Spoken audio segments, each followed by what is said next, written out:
going live.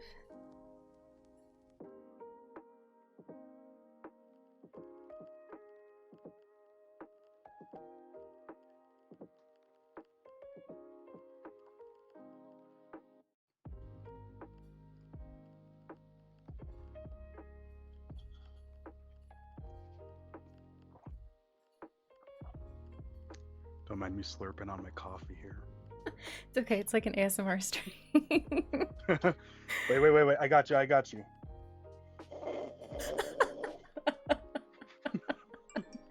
That's good. That's good. I'm keeping that. Don't choke. You okay? Yeah, I'm good. There you go. There you go.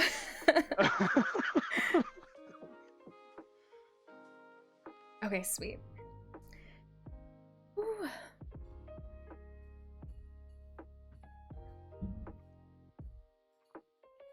All right, so we'll start in about 3-ish minutes.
We also have alerts turned off during the actual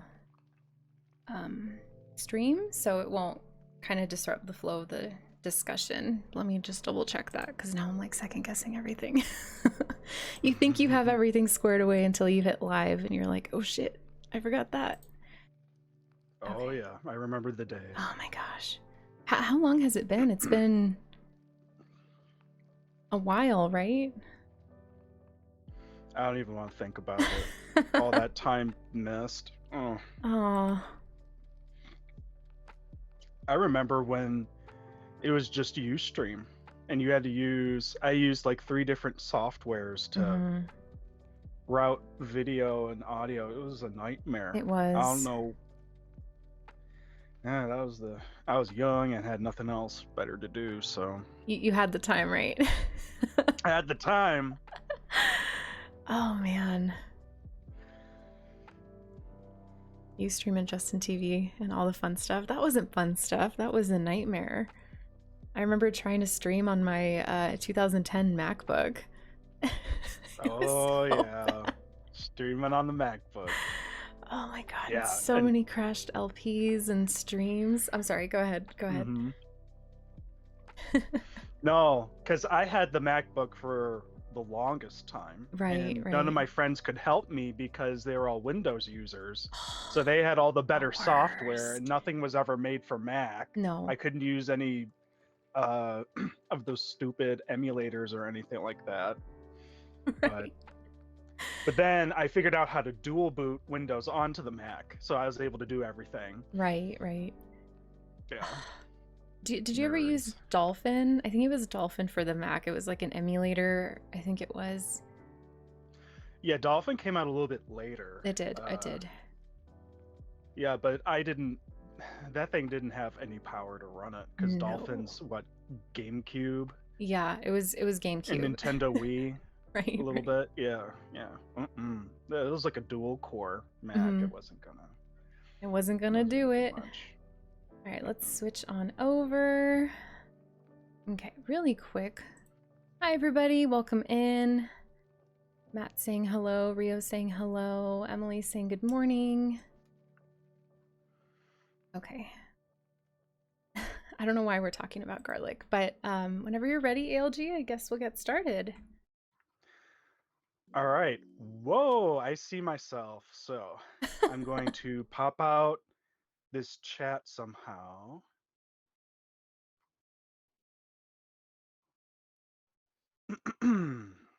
Okay, chat This is our first time, settings, folks, so thank you for bearing with us. pop out chat. There we go. So Nice, I'm gonna. nice.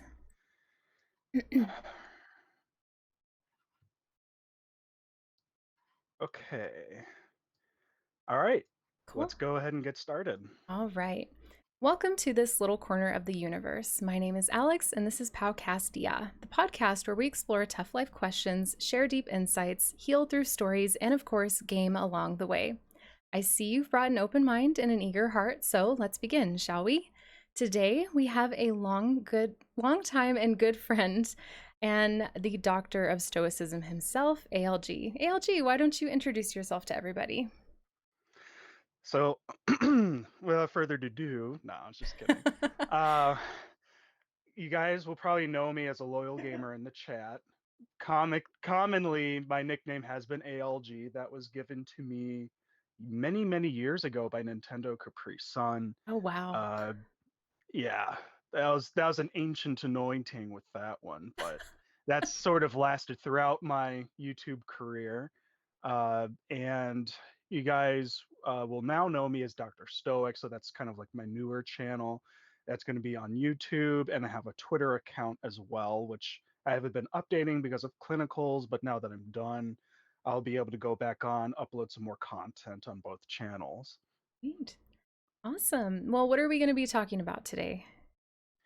Well, we're going to be talking about self-care here and an efficient system that I've sort of took on or took upon myself here. So it's the ancient philosophy, Greek philosophy specifically called Stoicism. So there are many different systems of self-care that are very effective, but this particular system, which I'll get more into depth as we go along here, and if you guys have any questions, feel free to ask them anytime, uh, is really an effective system.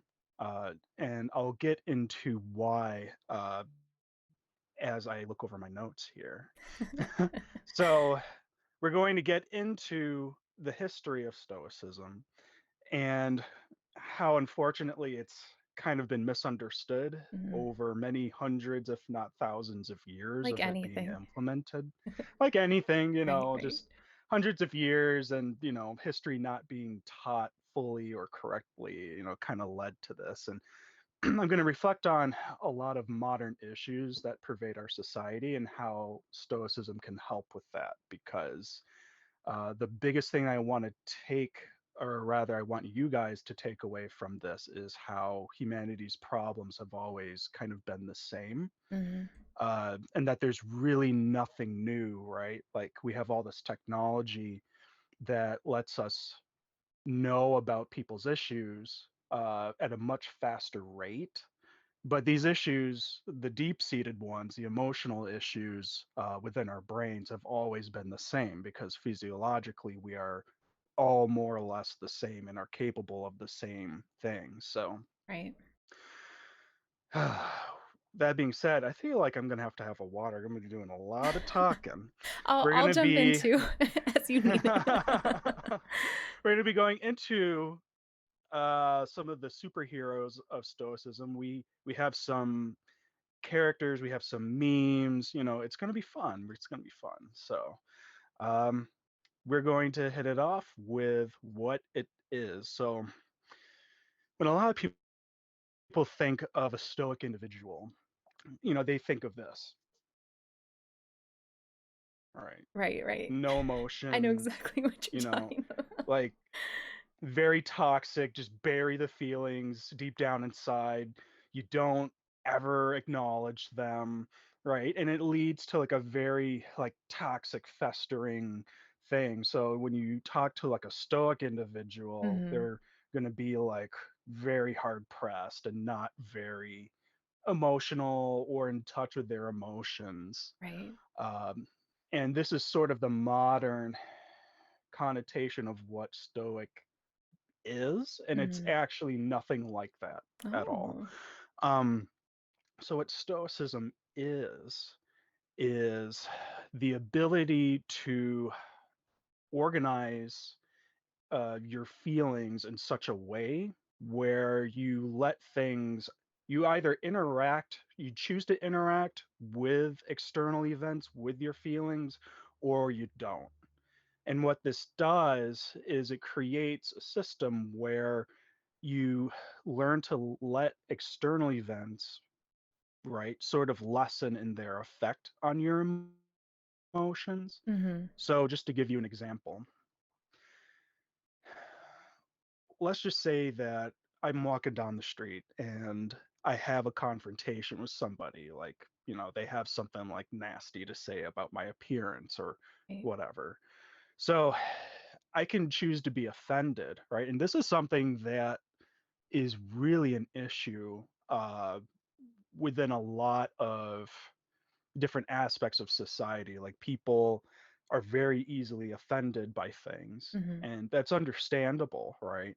But what Stoicism does is that it kind of takes that situation and you're flipping your orientation on it. So instead of looking at it as a them, the oppressor, versus me, the oppressed, I'm kind of flipping it and I'm looking at it from a top down perspective now, right? Mm.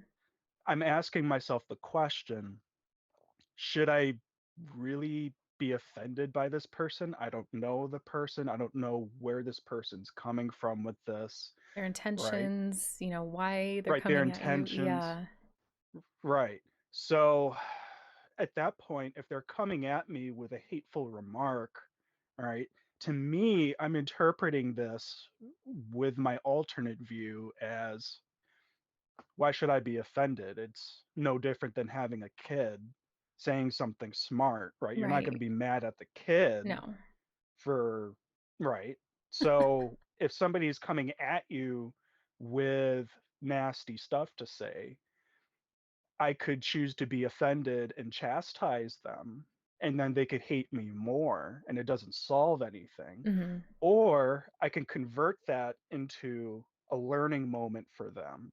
I can say, hey, I don't know where you're coming from with this, but, you know, let's talk about it. Like, what's going on with you, right? Mm-hmm. And then they're like, oh, like, what? Like I wasn't expecting that reaction because, there's deeper seated issues that are there that you're being mindful of, Right. and you're choosing not to let that affect you as poorly. And I think that this is sort of the way to go about things, Mm-hmm. especially with me. I have to have this mindset with everybody anyway because, I just got off of clinical. There are going to be patients, that I see that are coming in. They're in excruciating amounts of pain and they're going to Mm-hmm. be nasty, Right. right? Of course they're going to be nasty because they're in pain. They don't understand why. They're going to you to see if you can solve their pain. And they're just going to be like, look, man, just take me out. Just take me out of this Mm-hmm. state of mind. But the truth is that everyone has pain all the time, and that's what life is, right? It might not be physical pain, but Mm-hmm. it might be like a psychological pain, like unresolved stuff from the past Oh yeah. that could come out as nastiness towards you. But instead of being offended and fighting and fighting and fighting and fighting, to where nothing gets done, right? Now you have another way of teaching that person. Mm-hmm. You're addressing their issues. So that's more or less what Stoicism is on the surface. And we're going to go really deep now Yes. into how it started. So, where did this come from? So, this is story time here. We start off with a man called Zeno of Citium. So, this is in antiquity. This isn't ancient. This is antiquity. So My this God. is what, like 400, yeah, 400 BC. So uh this is the time where the Phoenicians existed. So how many people here know about Phoenicia at all? I'm shaking my head, and I'm sure other people are also shaking their head, but Yeah. just you. Yeah, like see, this is why history in the West Yes. is really bad It's so and watered it's not down. taught. Right. Right. So you guys, you're familiar with the Latin aspects Hmm. of European history, European Christianity, and there's a whole different world, multiple worlds that have been occluded completely. But Hmm. this is back in the days where there was another empire that was stronger than the Romans, stronger than the Greeks, and it was the empire of the Phoenicians, Wow. a people that started in the land of Canaan, which Hmm. is the land of the Levant, which is now modern day Syria and Israel. Hmm. And they spread out along the North African coast and created little city states, one of which grew into prominence when Phoenicia fell. And that city state in particular that I'm going to talk about is a city state called Carthage. So you have Carthage becoming a power in the Mediterranean, and then you have Rome. Rome founds or creates their republic, Right. and then Greece has all this stuff going on too. They have the philosophical schools. They have Socrates. They have all these different types of things going on. So the Mediterranean was popping, and this guy Zeno uh, was a Phoenician, which comes from the Greek root word purple. He was a seller of purple dyes, and those purple dyes were used all over the Mediterranean to create royal garbs and carpets and all the stuff. So Zeno had a shipment. He was a boat captain and had a crew, and he was shipping from Phoenicia to Greece Hmm. to make the big money. So he was shipping, he's going to be rich out of his mind, uh, and he was living the good life up until this one particular voyage. Uh, he encountered a storm and lost everything. So he lost all his purple dyes, his entire crew perished, and he was the only survivor, I believe. So he got shipwrecked and made it to Greece. No money, no nothing. And he got interested in philosophy because of this tremendous loss of wealth. Mm. And fate would have it that he met up with a man named Diogenes. Now, Diogenes was a cynic. And when we talk about misnomers and one name meaning a completely different thing over a period of time, cynics are also not what you guys think that a cynic is. So when we talk about cynicism, we're talking about more of like cynicism within the political theater, like not really trusting where people are coming from, or kind of like a devil's advocate situation where you're entertaining alternate points of view as Hmm. opposed to others. Um, but cynicism literally meant living your life as if you were a dog. It was the Greek root. I think it was sign or something means dog. Huh. So Did to not know that. cynic to the ancient cynics, they lived lives as if they were dogs because their philosophy was, if a dog is so happy all the time, why don't we just live as if we were dogs ourselves? Like, what would Mm. happen? Hmm. So, this man named Diogenes, who met with Zeno, lived in a bathtub in the streets of Athens or something like that. And when Zeno came up to him, Uh-huh. it was like, well, what are you doing, man? Like, Naturally. what's, yeah.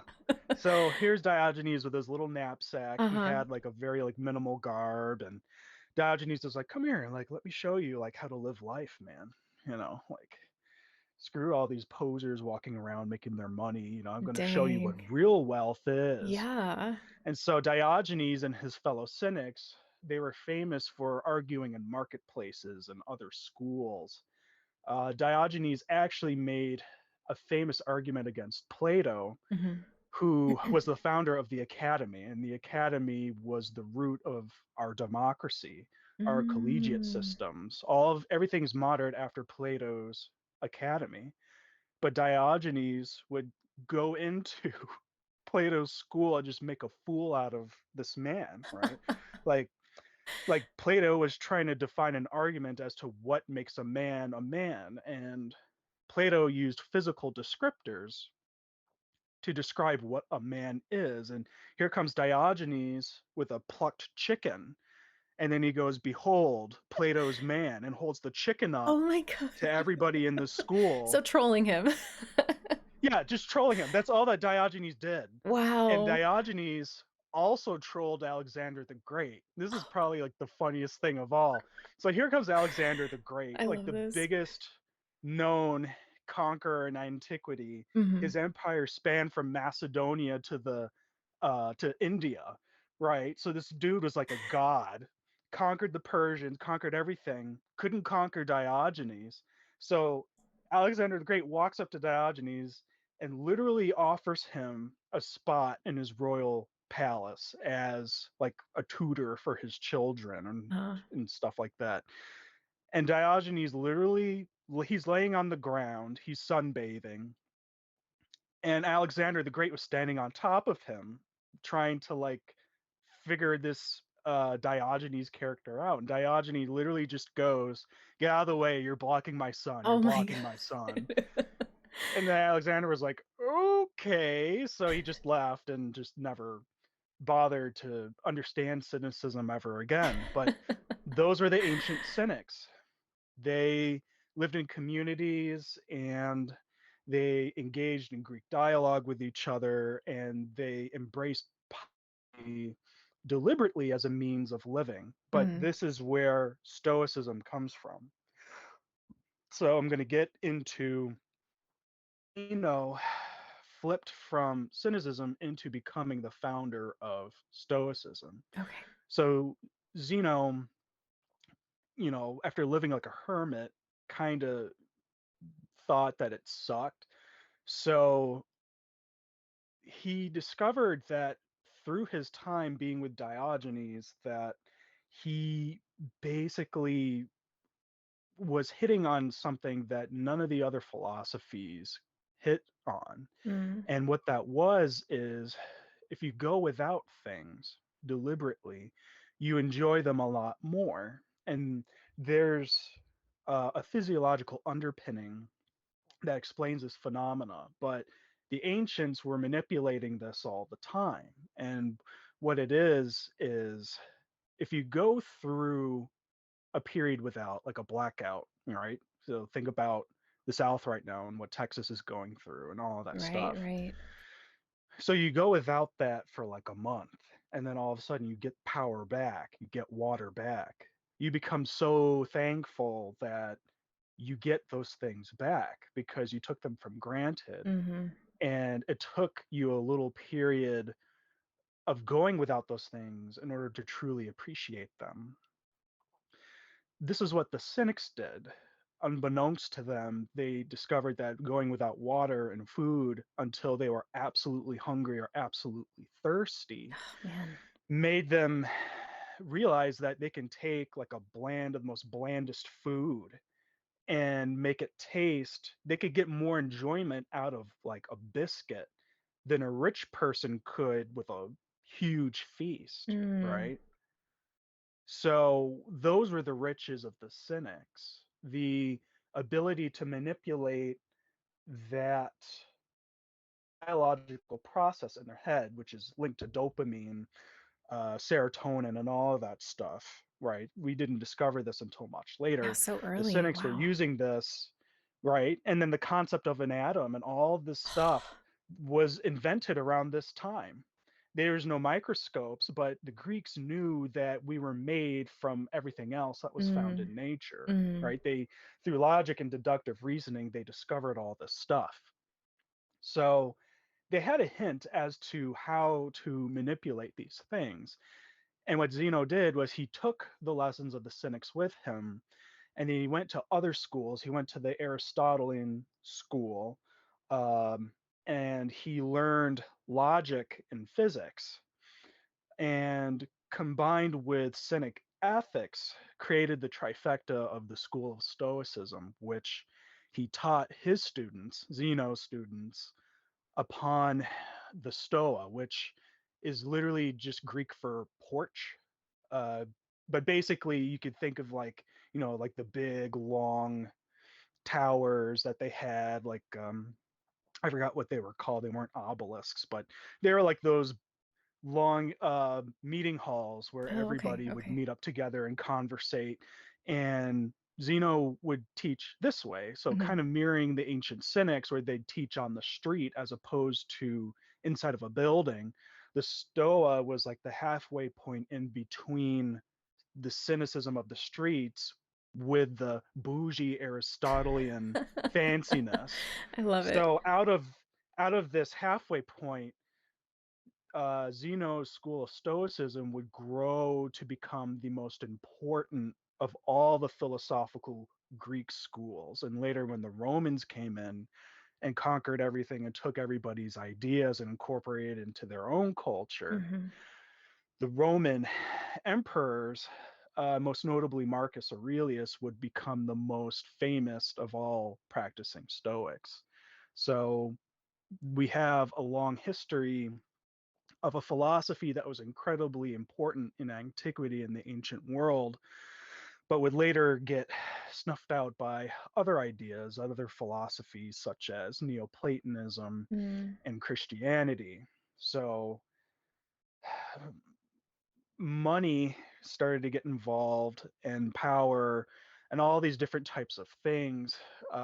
And thus, humans never think one way forever. So Mm. they evolve their ways of thinking, and depending on the wars or the plagues or whatever supernatural phenomena they observed, Christianity eventually won out over Stoicism, Neoplatonism, that type of education in lieu of the mystery schools of Christianity, and all of these things that eventually took over. Hmm. Because if you're friends with the emperor, the new emperor Constantine is Christian, creates a whole new city with his Christian friends, leaves Rome behind.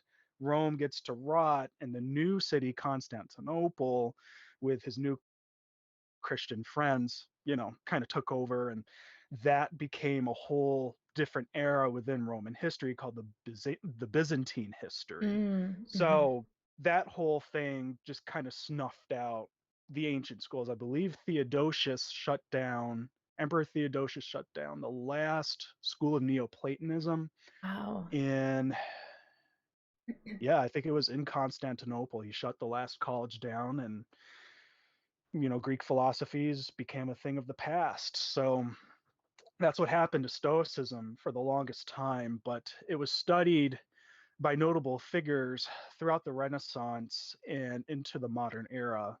Nietzsche, a lot of the French philosophers would read into it, and it would experience brief revivals here and there, but there's a very strong revival going on now. Actually, over the past few years, it's making a huge comeback. Why do you But think that that's is? Or will you get into that because later? we'll get into it later, but people are looking like we're going through an existential crisis Mm. within this era of humanity, right? Where we don't really know, right? There's no system of living. We're not taught these things. We're just taught to go to college and get a career. And we're not taught like how to make ourselves happy, right? Mm. And for a while, religions used to serve this purpose, but over periods of time, religions have also had to cave into the demands of the people. And with that, the religion, I think, has lost a lot of its potency because Mm, people, they go to church and whatnot. They're still very depressed.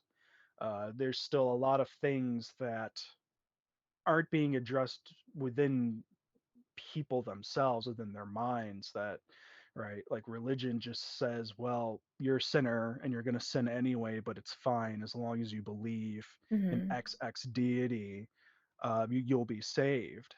But what does that really It do? It doesn't feel doesn't really motivate holistic. you. Yeah. Well, it doesn't, right, it doesn't really make you strive to be a better individual. It's just you're just going into this, like, this really weird mental state of like, well, like, I try my best, and I struggle with this, and like, it's not really an effective system, really.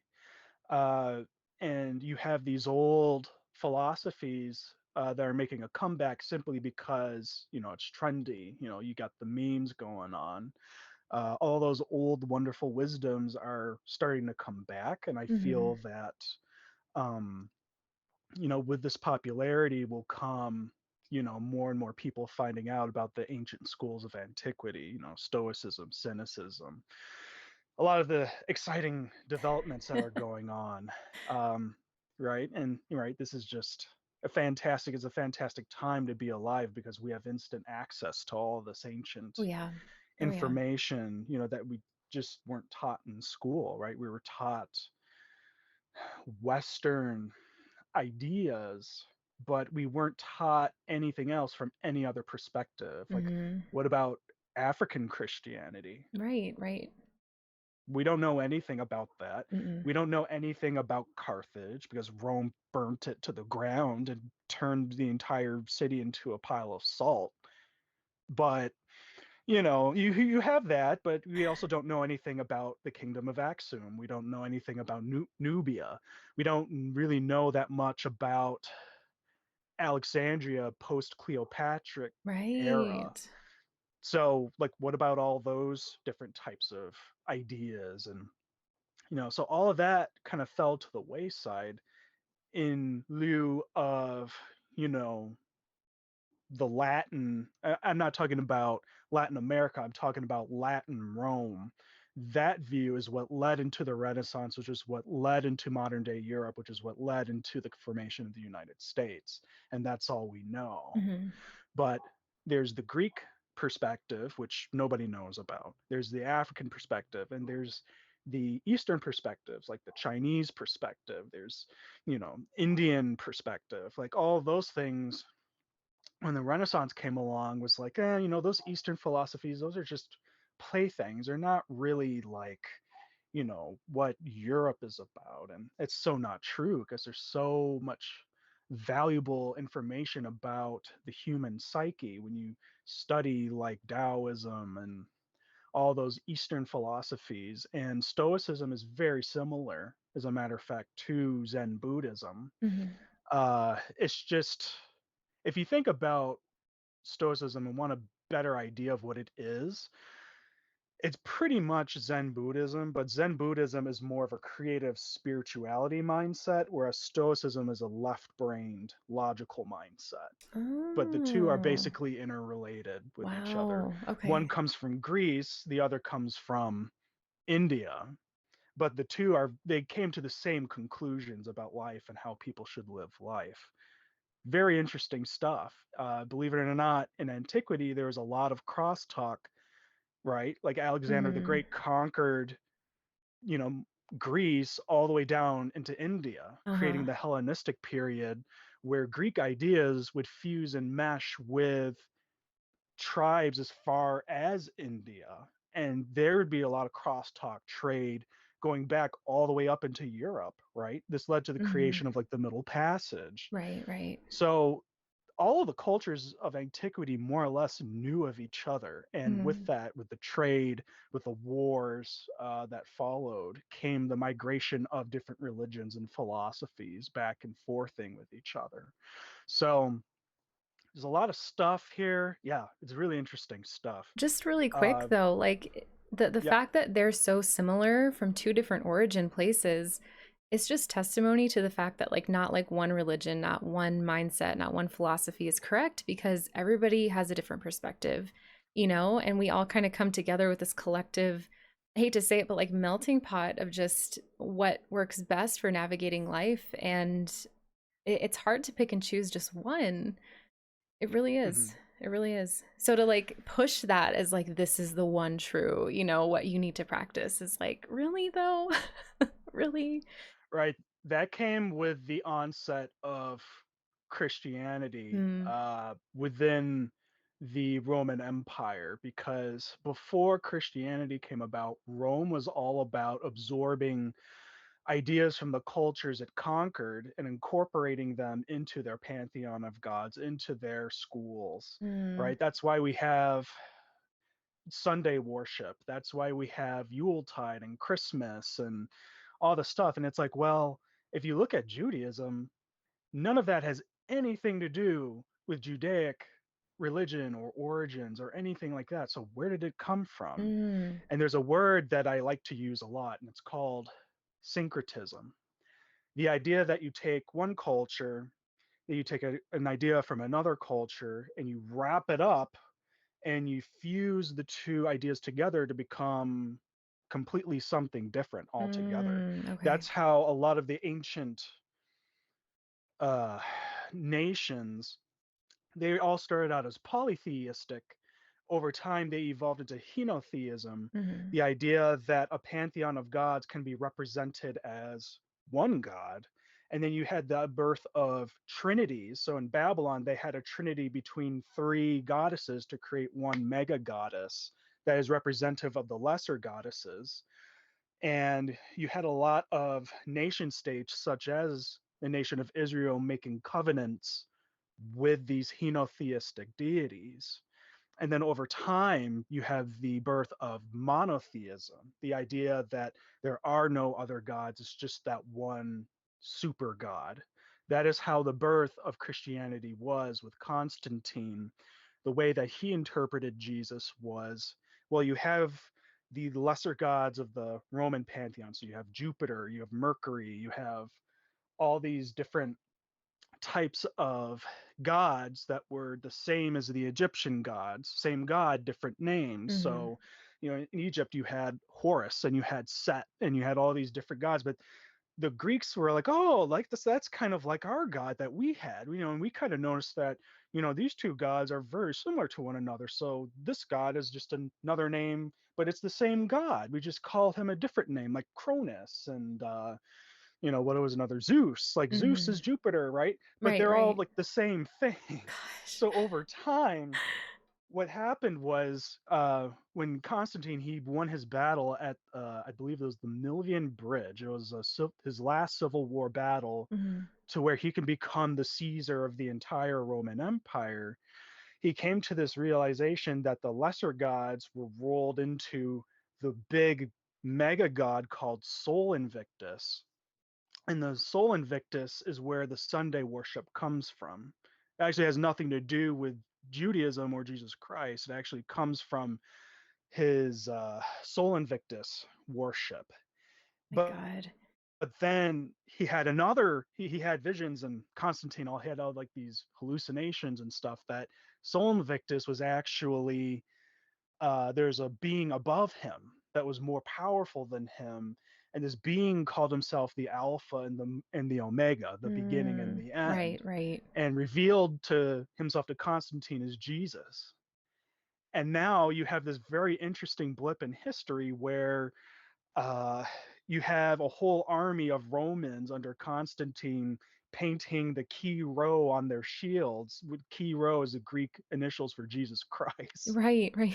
They're going in there sacking Rome, killing fellow Romans, and Constantine wins, attributing his victory to Jesus, doesn't make the trip to Jupiter's palace, but instead goes ahead to create his own churches dedicated to Christ. And then now you have all of these pantheistic pagan Mm-hmm. ideas fusing with right, the growing eschatology and spiritual discourse, if you will, that led to the foundations of the Nicene Creed, which would be the foundation of all Christianity. Wow. It was a slow progression over periods of times, but it's like, no, like you start with these deities, but then there's a greater deity that's all the lesser deities rolled into one, but then that one deity is actually this other deity Oh my god. that's the most supreme being, the one, right? And that's the Neoplatonic one, like the Matrix one, the one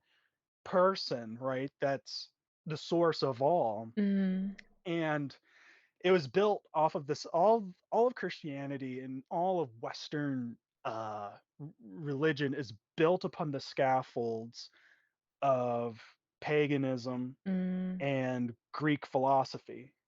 It's all that it is. It's just different ideas that have amalgamated themselves into one big, huge idea. And then with that comes, people, aspiring to get power and money and all the stuff. So it gets perpetuated into the modern era. dang. So that's actually how, right? Because in order to get people to follow this new idea, you had to convert all of these pagan people, right? Mm-hmm. So that's when you had the Roman state saying, okay, you must now worship, this one deity now. And of course, monotheistic Christianity isn't really truly monotheism because you have a trinity, right? You have the Right, Father, right. the Son, and the Holy Spirit. Well, those are three totally different aspects of one God. Right, all So it's equal. monotheism, but Mm, it's really like a pseudo monotheism. So, gosh. yeah. Blowing So my without mind. like, yeah. So it's very interesting, like reading to Yeah. the history of it. Um, wow. So you have that, and that is where you kind of get like you must follow this one idea. But really, the one idea comes from many different older ideas. I mean, this is how everything is created. This is how music is created. This is how inventions, like Mm-hmm. people improving upon another person's idea. Right. So there's no right or wrong religion or idea.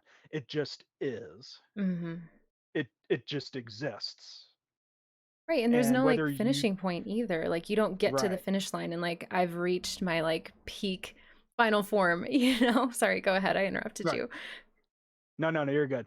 I'm thinking about taking a quick bathroom break Yeah, sure. anyway, but the coffee's hitting me hard. But what we'll get into after this Hmm.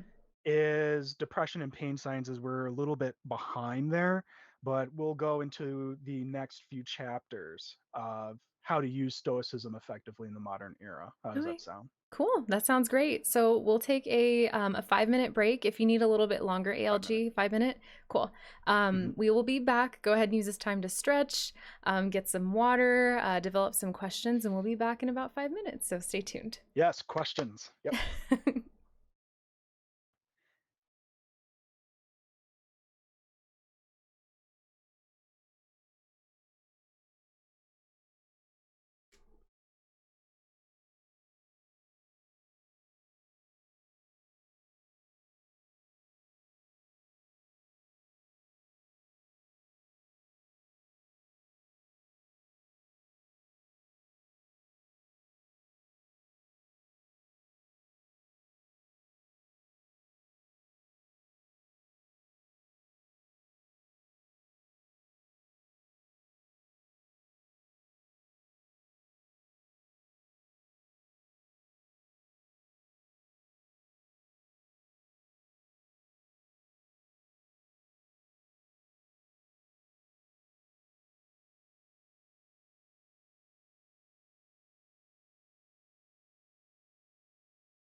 Sometimes, like when I'm like gabbing, and then I find that flow, it's like, yeah.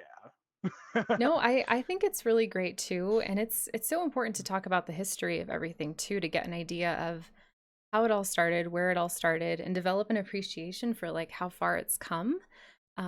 Because you're right, like, when I hear Stoic, I don't think about all these like deep and ancient, philosophies that date back to like so long ago. It's incredible. Incredible. Really quick before we get into just the pain part of it, and while people are kind of settling in, I just wanted to ask you your personal story and experience with Stoicism. How did you come across it? What about it kind of clicked in your head, and you were like, "Wow, this is something that I'm really interested in, and I would like to practice." So you remember like me telling you, obviously the cold showers, and that's from Wim Hof method. Right, right. So I was battling depression because, did I tell you that my father passed away? No, you didn't. I don't think, yeah, I don't think I did. Like, I don't want to say things like that, like on social media, because I don't want people to think like I'm trying to like garner like attention or sympathy, Hmm. because I don't, it's, but it was something that I kept personal to myself for a while. And I literally just like Googled like how to not be depressed, because I Oh, still had to finish school. right. And I was like, like, this sucks. Like, there's nothing I can do about it. Like, the Mm. pandemic was ramping up and I couldn't see anybody. And, and then I discovered Wim Hof, and then I did his breathing technique, and it like worked like instantly for me. Oh my God. And I kept doing it, and I kept doing it, and then I started doing cold showers. Then then that became a habit. And then I haven't really been able to meditate as much. Mm. I just do the breathing and the cold showers, but those two alone have done wonders for me. So I kept going in my journey of just trying to find out like how to combat like depression and all of that. And then I came across some Marcus Aurelius quotes, and then I came across some Seneca quotes, and I'm like, oh, this sounds kind of biblical, right? Like very, very like similar stuff that, like Jesus taught.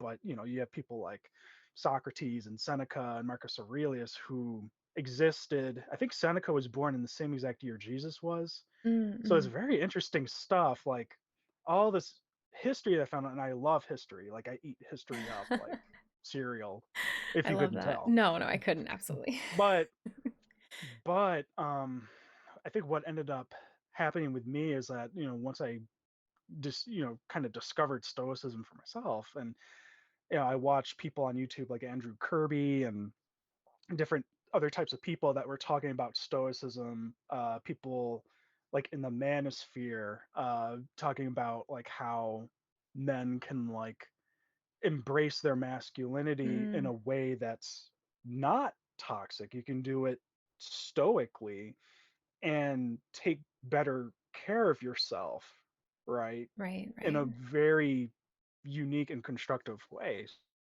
So then I read some primary sources. I read Marcus Aurelius's Meditations. I read Donald Robertson. I read A. Long, like all these different Mm. people that were beautifully summing up Stoic ethics, which nobody cares about the logic or the other thing that I talked about. It's all just ethics, which is right. It's how you interact with other people and how to Mm. live life. So, and philosophy is not really about that anymore. It's more like, let's analyze societal problems, which is good. Hmm. It's necessary, but it doesn't teach you how to live, right? Right, right. And if anything, it kind of makes you more depressed because you're only focusing on negative things, Yep. like concepts such as like racial oppression or patriarchy Right. or, Everything that's happening you right know, now. right. I think that's happening right now. Like a lot of that stuff, like, Judith Butler, right? Mhm. So Judith, all the shit that she said, like in the 80s about like identity Yes. politics, and we're living in that.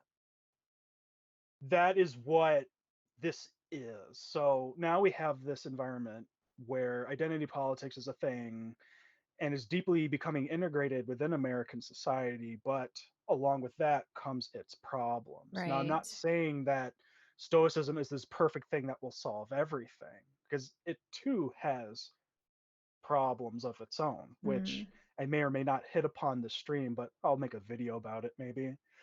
Um, but you can use some of Stoicism to solve some of modern day society's problems in a more unique way, because the problems of today's society has always been the problems of each and every society that came before the United Oh States. yeah, It's the history same repeats same itself. issues.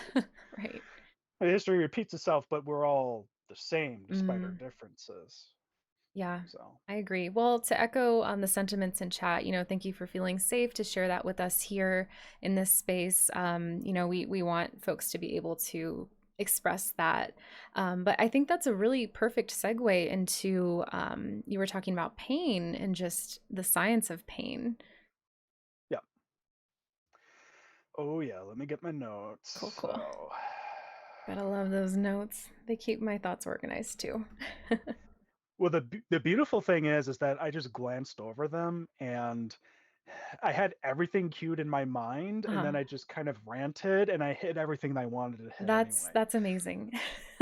So I don't know how he did that, but I'll take it. It's our first self-care Saturday, so Yeah, that's a yeah. wonderful way to kick it off. That's So awesome. we're going to talk about pain. So, okay, are we live? Yes, yes, we're We all are. good. We're good. Okay, good, wonderful. So hang tight, guys.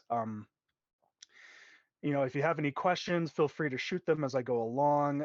We will have time at the end here to, holy crap, it's almost the end. Or I don't know how long you guys wanted to keep streaming, but We can I'll we just can try chill to be for a more bit longer. conscientious of time. Cool, cool. Okay, so uh, pain.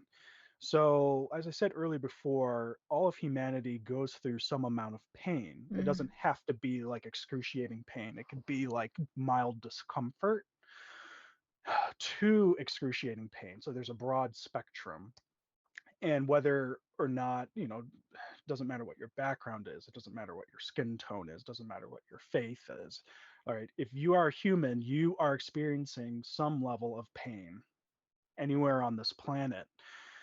And what pain is, at least in PT school, the way that they taught us is that pain operates as this check engine light. mm, I So, love that. what it is that pain, unfortunately, is necessary because it provides clinicians like me cues as to how to treat you, right? We call these pain presentations. Ooh, if I bend my head a certain way, ow, okay, Mm-hmm. I know to look in that area and I know to bend Mm, you this way, that way, and the other way to figure out whether if it's a tight muscle, whether or not, it's something wrong with your spine, whether or not it's something wrong with the nervous system, or if it's an underlying cardiopulmonary issue. Maybe there's cancer up in there. Who the heck knows, right? right, right. But all I know is that the pain, whether it's localized or global, it enables me to be able to treat you. So, pain, me learning about it in school has forced me to reconceptualize what pain is entirely. So, a lot of people, they don't really think about it as much. A lot of people try to run away from their pains and discomforts. And this actually goes into another ancient school that I declined to mention earlier, but it was a school that stood in opposition to Stoicism a little bit. And that school is called Epicureanism, which is the idea that we should all become small little groups, go to our own little houses, and just do projects together, make art together, uh, just do things within small segregated groups away from the woes and ills of society, and just kind of created our own little sublet, our own little commune that would later be echoed throughout history. Actually, Karl Marx wrote a thesis about Epicureanism and based Oh, communism off of that. huh. And the hippie culture of the 60s actually comes from the school of Epicureans. So, Wow, did not know that. right? So a lot of people by default, right, we're navigating through this existential void. We're seeking identity to Mm, identify with all that Judith Butler stuff that we're living in now. Really, what it is us running away from pain by living, lives through the internet, lives through video games, lives through little sequestered communities, right? mm. So it's funny how everything throughout history kind of mirrors and repeats itself, right? Wow, yeah. And with the Stoics, the opposite of what they believed, essentially in the theoretical opposite, that we should embrace pain, that pain is a transformative event that could enable self improvement, right? That we shouldn't always live within comforts, that we should deliberately go without comfort sometimes, not Hmm. all the times, like the cynics did. Oh, I'm just going to live in a top for the rest of my life and, eat muffins and drink when I'm only thirsty. No, like that's totally impractical. The beauty of stoicism is you have all of those things that you take for granted, but Hmm. you know what, I'm just going to sleep on the floor one night and not sleep in my bed, so that the next time that I sleep in my bed, I'm going to get the best night's sleep ever now because I know what it's like to sleep on a cold drafty floor, Mm. right? You appreciate it that much So more. you make that your lifestyle now. Interesting stuff. Yeah. So let's talk about pain as a transformative event for people. So now you're taking pain instead of running away from it, you're facing it. Mm. And this is the first step towards self improvement here. So with pain, there's biological, psychological, and social factors, but all of them, oddly enough, form a trinity into what pain is. Sometimes pain can start as a psychological thing, but it can manifest itself as inflammation in some area of your body, Mm. right? Right. So you take an underlying issue that's there, add depression, anxiety into the mix. The stressors of life go into that spot, that problem spot, and inflame it and make it worse. Right. It manifests there. Very right. So what is that? It's fibromyalgia. Oh That's my God. all these different types of things, right? So as a clinician, what my challenge is instead of treating that problem spot, I can go into that pain trinity, address the psychological factors of that patient, and then treat that issue from a different aspect, right? Right. Right. So, right, if you address the psychological, oh, I have stress, oh, as a pandemic, I can't see my family, I'm alone, I'm miserable, I can't do anything. Well, you train that person to reconceptualize the event, you Hmm. empower them, and then it lessens the symptoms physiologically as well. Mm-hmm. Because if you reduce the stress of the patient first, that can help them in other areas. Like, oh, I don't really feel like as painful, like I don't have as much flare up since I've been seeing you, right? It's because really their issue was never really physiological to begin with. It was psychological that feeds into that pain presentation, Mm. right? So now you've had them embark on a journey of self uh, change, if you will, like self respect and right. So it's a lot deeper than ouch. Sure, you have an ouch, but what's underneath that ouch, what's exacerbating that ouch. It might Right. not Right. be just that problem body part. It could be something else feeding, right? It's a holistic way of viewing people. So what Mm. my challenge is for everybody here is to view everyone holistic, even during times when you really don't want to, right? There might be that racist that comes along and wants to start something with you, or it could be that misogynist that walks along. You have to start reconceptualizing confrontations and adversities as learning opportunities for these individuals, because when they come to you what Stoicism does for you is that it shifts your perspective on them to become like, as if they were children towards you, right? Like they just mentally, they haven't come along enough to where they should know better not to do and say those things. Right. So it's up to you to teach these individuals to be better, right? It's learning opportunities. It's not necessarily casting them out of groups. You're a this, you're a that, you're a bigot. You're like, sure, you're telling them stuff that they already know. Mm-hmm. But then you have stuff like the back and forth, the arguing, like America's divided because of this, right? Oh yeah. Oh yeah. And this is exactly the type of thing that, I don't mean to get political, but this is what led to a Trump presidency. This is what led to the riot on the Capitol, Mm-hmm. because we don't acknowledge each other holistically. We acknowledge each other on our mindset at the time. But mindset is fluid, Mm-hmm. mindset can change. But we don't realize that because our school system has failed us and hasn't really taught us the value of that. It's always an us versus them, when in reality, we're all in this American experiment together, Oh right? yeah. And it's up Absolutely. to us to make it work, despite the fact that, yes, its foundations are on bloodshed, are on racism, are on misogyny. Yes, there's undeniably that. Like this, we're living on stolen lands. Oh yes. All right. So how do you fix that? How do you make retribution? Really, what we have to do is we have to evolve within our minds. So if we evolve and uplift each other, teach each other, and not to go out of our way to hurt each other's feelings, really, in a chastising, admonishing type of way, I feel that that could be a better solution for bigotry, right?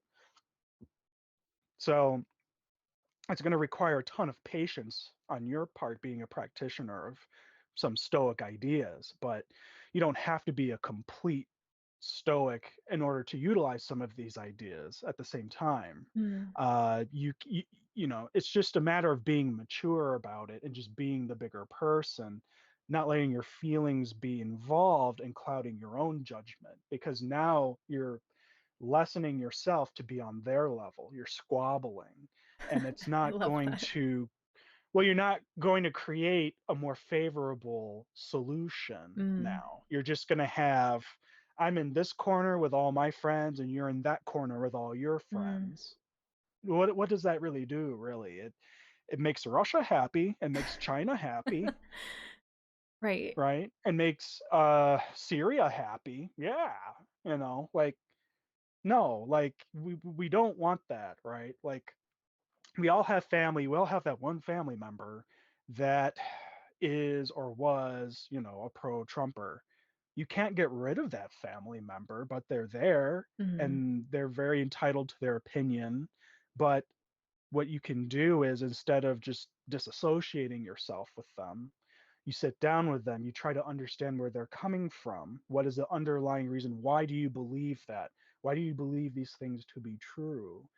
And then through conversation and navigating through their feelings, then you can feed them this information and, make them realize, oh, well, I guess my perspective was kind of flawed, actually. Like, right? Like you pull them out of that mental funk, Mm-hmm. and then you make them realize that, yeah, like I was worrying about things that either weren't even real, or, you give them that light bulb.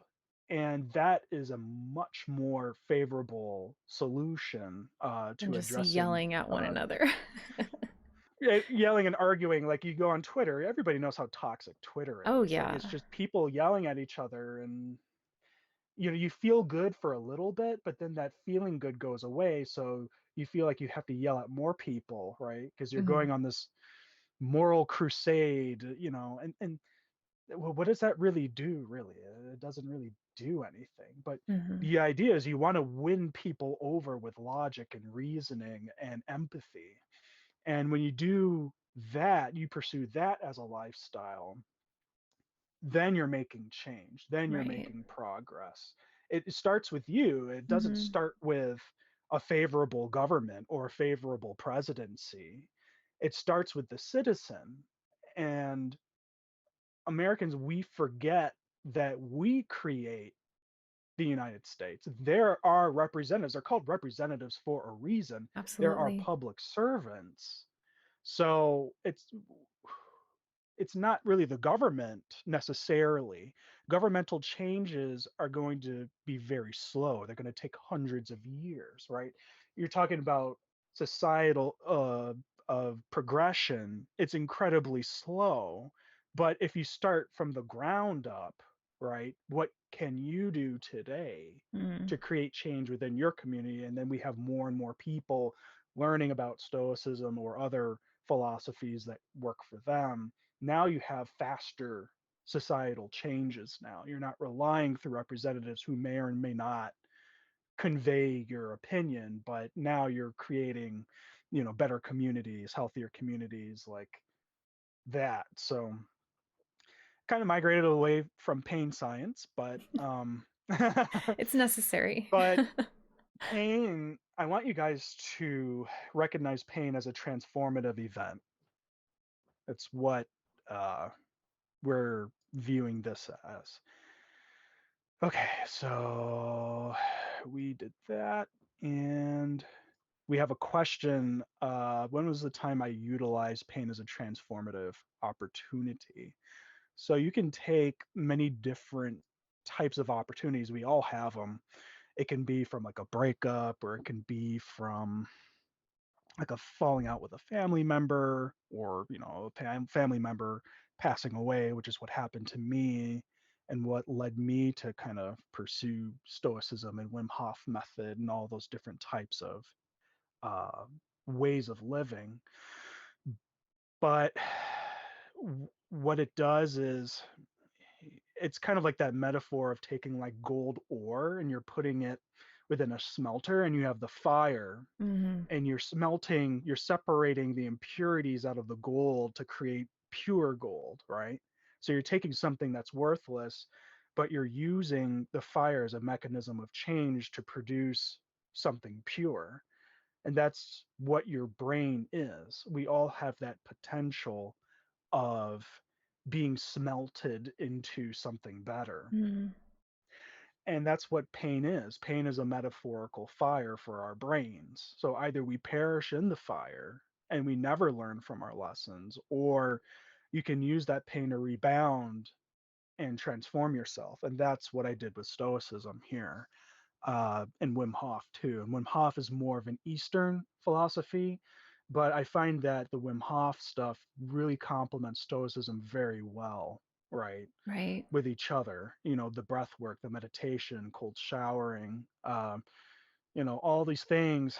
It's addressing a primordial part of our brains that link us back to our ancient ancestors. Like all they had was cold showers. All they had was, well, you can't drive a car, you have to walk for miles and miles and miles. You have Which to can be lift heavy painful. Yeah. objects, Yeah. which can be painful, but they had a completely different concept of pain, right?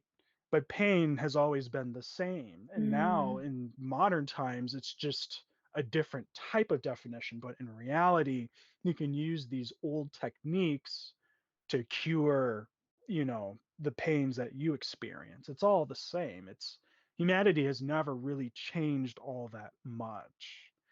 So getting to becoming a better you, there's a concept I want to cover real quick called positive neuroplasticity, which is a very loaded term.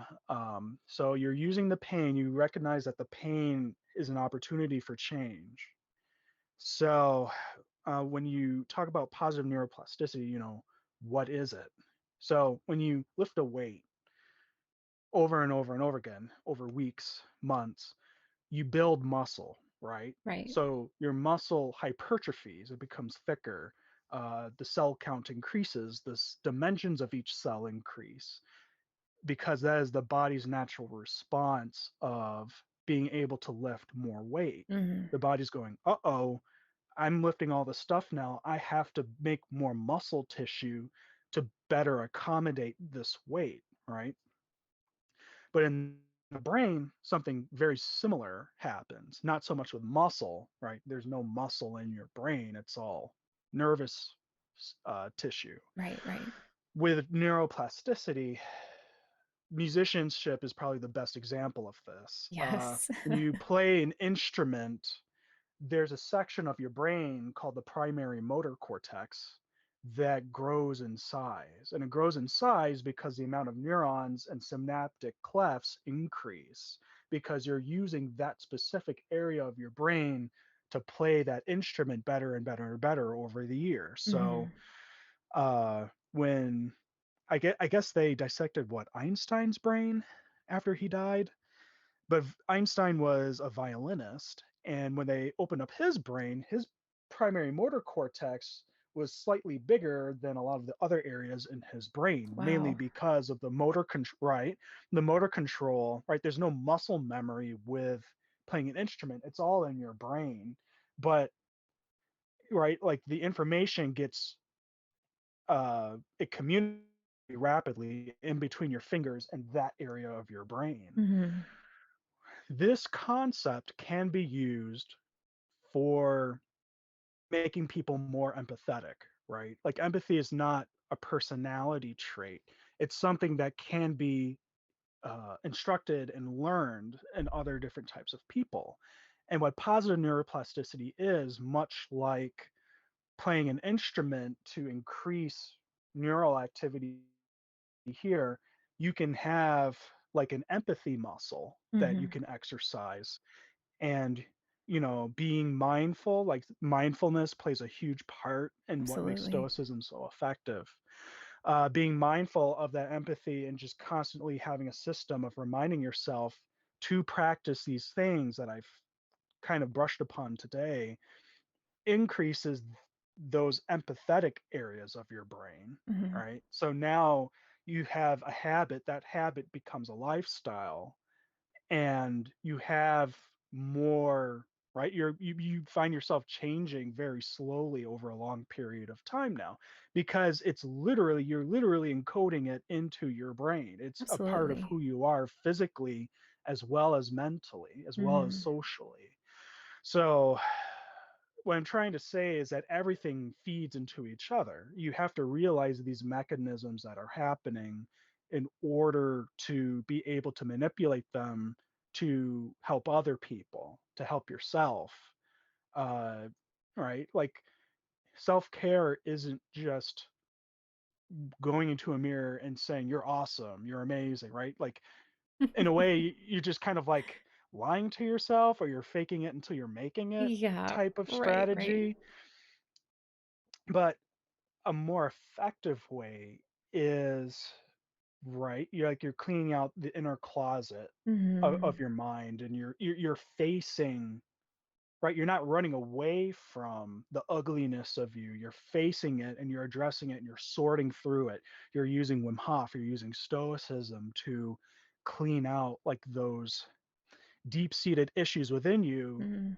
You're using positive neuroplasticity to increase empathy and more favorable emotions in you, and then you go out, then you teach people, then you make right. It's a cascading event, but it all starts like here in your mind. Everything is mind, all is mind.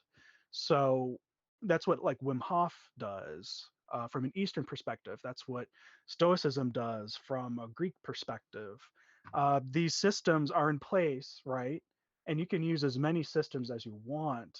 uh, all can be rolled into one as long as the outcome is favorable, Mm-hmm. as long as we actually produce progress. That is that is actually what happens within your brain, but that is the effect of constantly being mindful about those characteristics, those traits, right? Actually, it was Lucagen a long time ago that told me, be the change you want to see in this world, right? And that was one of the first, that was one of my first conversations with her Wow. ever. That's so And impactful. Well, it stuck with me, right? Like Yeah. that's what it is. That's what, you in order to see change, if you want people to be more empathetic like you, be empathetic towards them. Mhm. You have to show them what it is, Mhm. and you have to be patient with people, Mhm. right? And it's annoying. It's really annoying to put up with ignorance. Yes. How do it's super annoying. Like how do you like cope with it? And this is something that Marcus Aurelius struggled with. But what Stoicism does is that instead of hating people Mm. for not getting it, that hate lessens into kind of like, well, they're annoying, right? But you see the effect, the subtle effect of Yes. what I'm trying to illustrate here. Like Absolutely. Yeah, yeah. instead of letting it really bother you, it's like, well, that's annoying, but they just don't get it yet. It's just I got to put up with all these ignorant people at work or at school or it's just whatever. Just keep trying, just keep plugging away at it. Mhm. Mhm. And if you can't help those people, move on. Some people will just never get it. It's within their right to not get it. It's the price of living in this country. Nobody has to adhere to one specific type of ideology. Um, you know, Even though it would be nice for everybody to be stoic, after hearing a little bit about it, like, wow, this ALG guy certainly, has some points here, but not everybody will be able to understand. And that's just humanity. Like, Mhm. that's just something we all have to accept. But for those people who don't want to listen, fine. For you guys, though, take what I'm saying, and use it. Don't just learn about the theory, apply it. Um, and that's all I really have to say about the empathy muscle there. Enriching people's lives and kind of empowering yourself and other people. So, wow, 117. So, I believe that those are all the main points that I want to talk about. Is there any type of like questions, or Alex? I'll just call you Alex. You're good, you're Anything good. you have? Is there anything Clay has, or anything that the chat has? I'll answer those questions. Yeah, one question that I saw that Clay had asked was, what does a fully realized manifestation look like? What does it feel like to accomplish something that this newfound, or with this newfound thinking, especially with using pain as a rebounding point? And I can repeat that again if you need it. So, what is the feeling that you get from like the realization of change? Like you're going from the gold ore to the gold type. How does it feel I'm like? Is I'm that what looking the at him question for is? clarification. Yeah. Let me see. What does a fully realized manifestation look like? I guess just with like pain and just being like, oh, wait a second, this is like a learning point for me. And then using that to accomplish anything with that newfound thinking, that mindset of stoicism. Well, in meme speak, it's kind of like going from your regular form into your final form, like you're Mhm. going into Super Saiyan. Like you have an aura around you, your hair turns gold, you have like you're basically on fire and Damn, I'm you're doing it wrong. flying around. That's what it feels like. I'm not Yeah. kidding.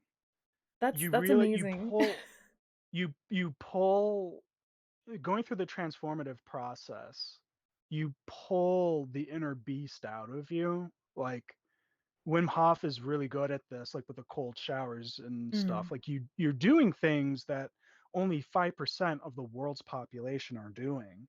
And you realize that, wow, if I can do this, then what challenges there really? Challenges and difficulty don't really exist outside of me. It's how I perceive mm, the external environment. And there's so much more about Stoicism that, unfortunately, there's just not enough time within the stream. I do have some videos about it on my Dr. Stoic channel, but um, one of the biggest lessons that I've learned from Stoicism is perception is everything.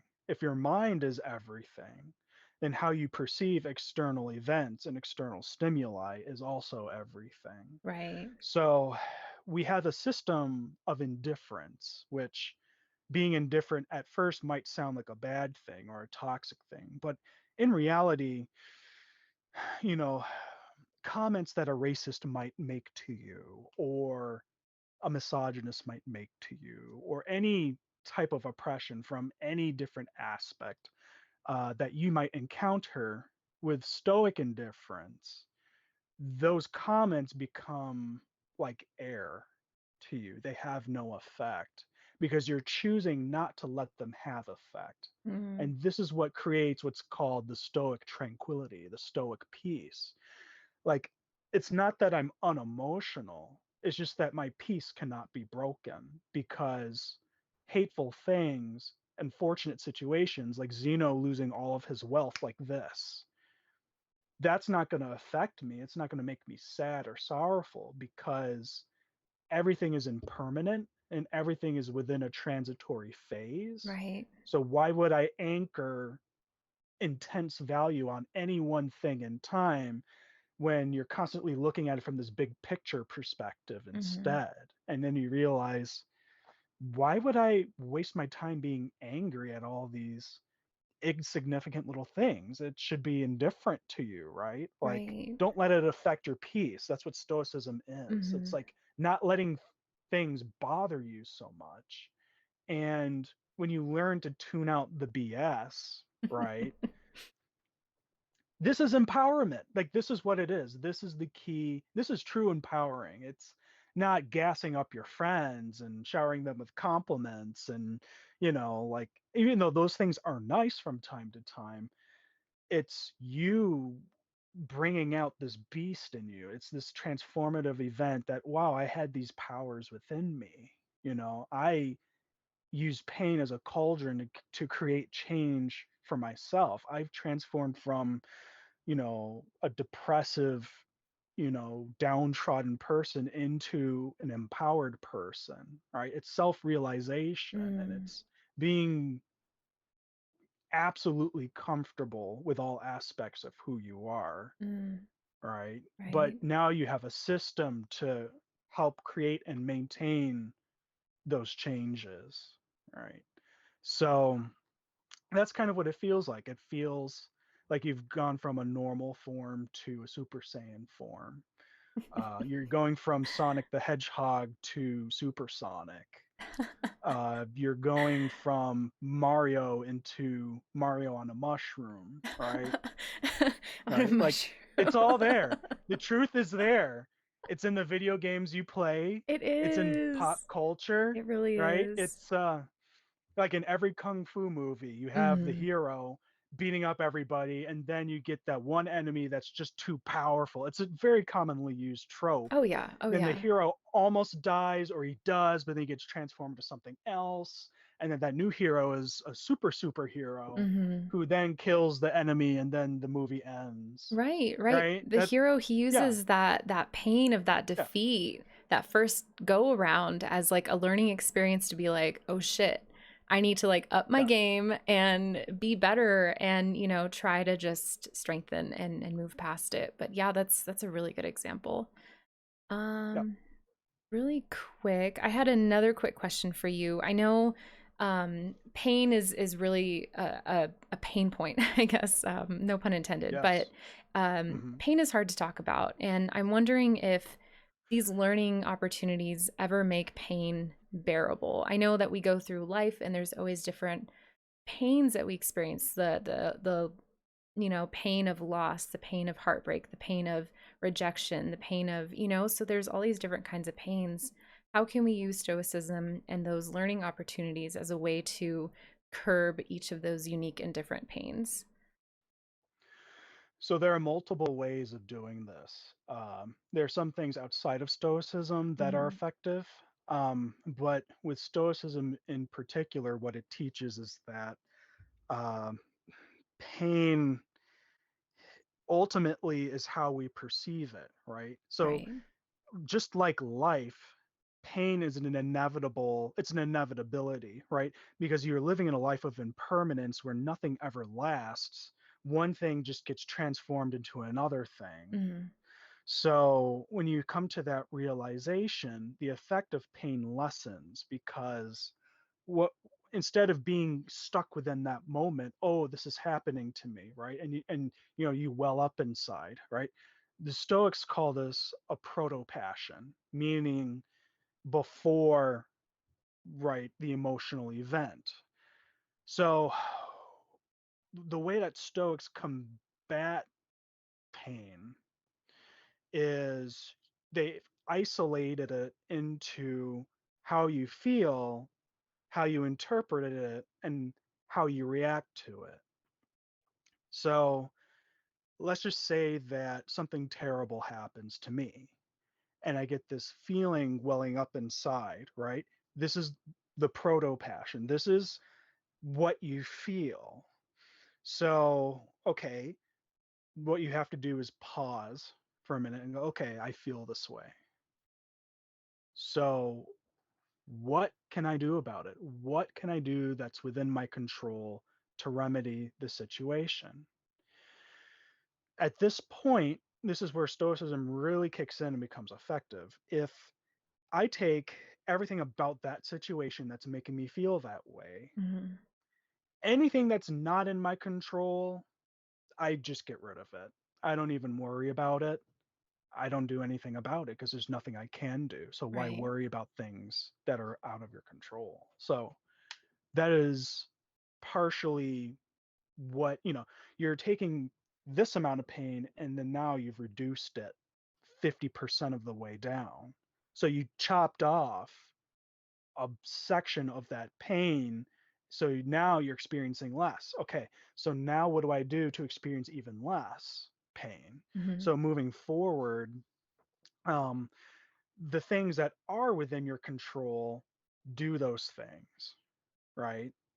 And then if you just focus on a smaller list of whatever it is that you're experiencing and then resolve those, now you're only experiencing 25% of that original pain, Ah, 20% of that so pain, chunking it. right? So you're sectioning it down, Yeah. right? So there's how you feel, but a Stoic sage, meaning somebody who's lived a life of Stoicism for many years, would take the proto passion, recognize it, isolate it outside of their brains, and then let it go. Mhm. Kind of like what Buddhism teaches. Like you take the pain, you let it pass through you and out the other end, right? Right. Kind of like eating food or, it just kind of goes through you Exactly. and then it's like you become transient, like nothing bad really affects you because that feeling this way, like instead of taking time to think about it, somebody who practices this as a lifestyle would immediately recognize the proto passion and would know exactly how to perceptualize it and react to it. Mm. So we're going from a life without stoicism, meaning that you get that proto passion and it makes you feel a certain way, and then you have to react on it impulsively, right? Mhm. That might manifest like as an argument, that might manifest as bigotry, that might manifest as being depressed, Mhm. being low energy, not, like not taking care of yourself, right? All those different possibilities come out of an untrained mind. But when you have more of like a stoic mind, you take that welling up of an emotion and then you take it out of your mind and you analyze it and you choose whether or not to let that affect you and your behavior. You're just like, now that I have this out in front of me, I'm going to examine this emotion. Should I act impulsively upon it? Would that make this go away? Or Mm. do I do more constructive things to segmentally decrease it? But the more you keep doing this, you're going to begin to realize that, like a lot of life's problems seem to dissipate because it's not the external event that's the issue. It's your perception of that external event that has always been the issue. Mhm. But if you tweak your tool of perceiving things like that, pain is going to become, it's completely different. It's almost as if you're living in an alternate type of reality, right? It's in the Matrix, it's Neo stopping the bullets. How is Right. he able to stop bullets? Like, how? That's impossible. Neo is able to stop the bullets because there are no bullets. Mm. The spoon, there is no spoon. Get it now? Yes, yes. There is no spoon, there is no bullet. None of it is real. That's how he's able to do it. He doesn't let it affect them. Literally, the Matrix is an argument for Stoic. It's Stoicism versus nihilism. That's all that movie is. Holy But shit, my mind's um, blown. oh yeah, oh yeah. So yeah, there are no bullets. So why let them affect you, right? Right, Like, you right. have that power, right? And then if you don't let people make you feel bad, they have no power over you. Mm. So what do? They cower back. They're afraid. They're like, oh, like whatever I'm doing is not making me get a reaction out of this guy now. Like, what's that about? I don't understand, right? Those manipulative tactics on a Stoic individual will, Oh become yeah. as nothing. It's like the old adage, like sticks and stones can break my bones, but words can never hurt me, right? So it's kind of like that, you just don't, right? Like, perceive the pain in a different way, but you need to exercise Mm-hmm. that brain muscle. You need to exercise it. That's, unfortunately, you need to put in some work, but it can be done. Like, I'm living proof. And there's many people on YouTube. There's Andrew Kirby and others that they teach about stoicism and how it can be applied in the modern era and all of that. But yeah, there's no spoon, there's no bullets, none of it's real, so why let it affect you? That's stupid. Mm. You're better than that, right? Right, right. And you deserve better than subjecting yourself and succumbing to the crippling feelings of negative thoughts and things that are out of your control. It's like with meditation, it's the voice in the little podcast or whatever you're listening to, if it's a guided meditation or whatnot, they always tell you you're gonna have some thoughts, just kind of let it pass through, observe them, but like don't give them any more time or thought. And it's easier said than done. A few people were chiming in saying it is a lot of work. But like ALG was saying, it's gonna take some work. It's gonna be a muscle that you need to build and flex and grow over time, despite how challenging it is in the moment, because of course it is easier said than done. I'm scanning the chat. I'm not seeing any other questions. Uh, just trying to make sure that everybody was acknowledged. Talking about grief of losing a friend. Thank you for sharing that in the chat with us. I'm going to give them just a few moments. But as we're kind of sort of letting them allow this to sink in, I did want to chime off of Clay and what he said, with just, your experience and how you've grown. It shows. It shows, just from watching your old Let's Plays of, the games that you used to play to like now. It's just amazing. It's amazing, like um the stark contrast, but just the life yeah. troubles and the pain that you've had. It's incredible, this growth. Physically, with you working out, but also like mentally too. Your muscles of brain there as well. Yes. Well, thank you. That's why I'm so happy that I did Let's Plays, because now I have like a whole channel that acts as a time machine where I Oh can kind of go yeah. back and look at past iterations of myself. And I've gone from trying to record myself in front of a camera and just Oh. having negative self-confidence. Like, I couldn't even look in front of the camera. I had no idea what I wanted to do in life. I had no idea what I wanted to be. I knew I wanted to work like with video games in some Yeah. capacity, like being a part of that industry. But I'm like, oh well, I couldn't even talk or anything. I just didn't know like what to do, but I had no confidence. And you know, in order to build confidence, like true confidence, not Mhm. like lying to yourself confidence, but you have to face your own discomforts. Mhm. You have to acknowledge that you have lacks and issues that you need to work on, and you have to dig deep and flush them out to work on these things. And Mhm. over time, the change is very slow, just like working out and gaining muscle.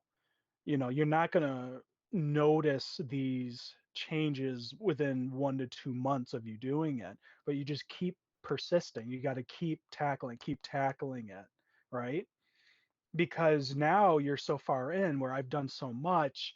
I don't want to lose the gains that I've made. I don't want to Right. give up. So I want to keep seeing this until this comes to fruition. And then you take the months, you multiply them into the years.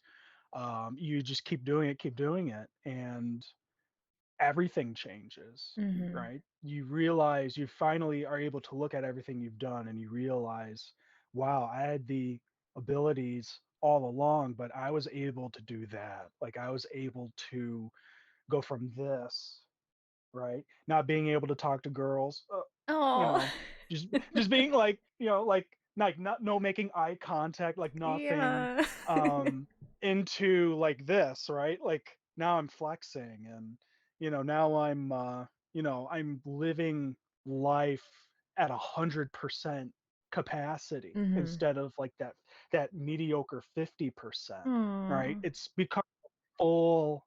You're just living the human experience fully. Mhm. And what I'm about is I want to make you guys realize that you all have that same capacity, Mhm. that you all have those superpowers hidden within you. Nietzsche called this the Ubermensch, right? Like the Superman. And all it is just the Superman, the ability to conquer all perceived fears, perceived flaws. You all have that ability. It's self realization, it's self acceptance. And so with Stoicism, it really supplies a system where you can maintain that. You can check your own behavior, right? It's accountability, it's responsibility, but it's healthy. It's what you're supposed to do. Mhm. Um, right? It's being mature. That's all that this is. Um, it's being empathetic. You're being that model citizen. You're being that change that you want to see in this world. That's the only way to navigate, the modern era now, right? Because there's nothing else. It's just people running away from their problems. But that never works, right? Because the Right. problem will always be there. My challenge to you guys is change your perception of those problems. And by doing that and by tackling them and doing the good work on yourselves, then you'll see what I'm talking about. Then you'll feel what I'm feeling every day when I wake up, it you the 2021 me is nowhere's near the 2008 me, right? Like I can feel that change.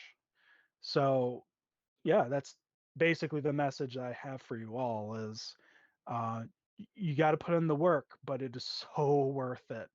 Because once you come out on the other side and you look back at all you've done, you realize that, wow, I learned a lot. Mhm. And I did good things. I did constructive things with my time because you know I one day I woke up and I'm 30 years old, right? It's just like, whoa, like where did the time Yep. How did that go? Like, happen? yeah, like how did it happen? Like what happened? But then one day I'm gonna wake up and I'm gonna be 40, Oh my and then gosh. I'll have all of my 30s to look back upon. Like, wow, Mm. like did I spend those well? And the older you get, the more you think about these things. Mhm. You're always looking back life in a retrospective mindset, like, huh, I should have done that differently and I should have done this differently. But when I'm 50 and when I'm 60, I'm going to be like, yeah, I did this correctly. Yeah, I did this really well. yeah, I had good friends and I treated people well, and Mm. I could have done bad things, but I had the self-control and the discipline to, curb those flaws that I had, and I grew a lot. And then, like, when you're old, it's like, yeah, like I can freaking die with no I regrets. Like love I'm just gonna be that. like, ah, With a right? smile on And your then face.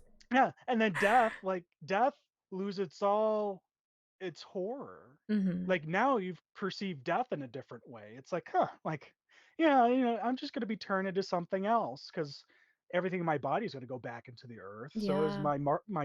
my mind, my intellect. In the ancient Greek schools, they call it the logos, the Hmm. ability to it's your link between your mind and divinity, the Hmm. universe. Like that changes into something else. We don't know because it's not meant for us to know. Right. But wouldn't you want to work yourself up into a period of your life where you could just look forward to that inevitable change with no Mm. fear, right? Right. And just have Just look that at death and be like, legacy. yep, yep, like, yep, I Yeah, can die. Yep, yep, exactly. And you yep, continue to live yeah. on in just how you lived your life and the example that you set, and your friends and family, your descendants, you become an ancestor that they can look up to and be like, "Wow, like he did it. He did the damn thing. Let me let me try to lead my life and live my life like he did." That's incredible. All of this has been such a great conversation, and we do have a few more questions in chat. But Ask away. let's see, what's the best way to start all of this, Aaron? What's one action step or the best place to get started but not be overwhelmed? Or is that a video for the future? So the best place to start, there's two starting points that you can choose. You could choose YouTube videos. Hmm. Um, Not to self plug or anything, but I Oh, do have please, some great please. intro points on my Stoic channel to Stoicism that teaches a little bit more about Stoic tactics as to how to be able to navigate through the world with Stoicism. But there's also Andrew Kirby, there's others on YouTube that do a very good job of starting off with a little bit of stoicism, kind of like in bite-sized pieces, Hmm. and then at your own pace, you can kind of learn, keep applying it, keep applying it. That's the key. You have to be consistent with its application. Hmm. It's no different than like a hammer or a ruler. Like let this be a tool in the toolbox of your mind. The other way that I highly recommend that you also start off with is you could start off with Donald Robertson's book. I don't have it. Oh, actually, I might have it. Where you could start off with A. Long's book about Stoicism, like Stoic Joy. You could get them on Amazon for like $20 a pop. Nice. The Art of Happiness.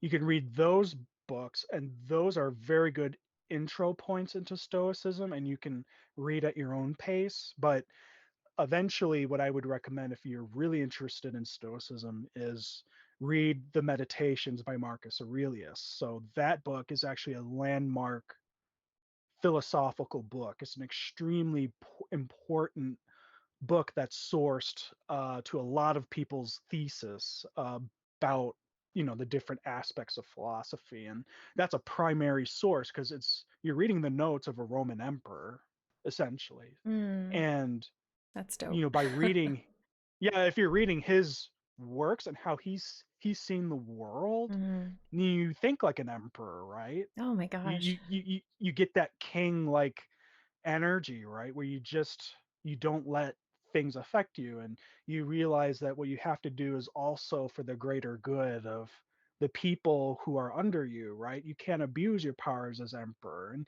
he Mm. totally could have. The Senate deified him. He was a god. Marcus Aurelius was a god.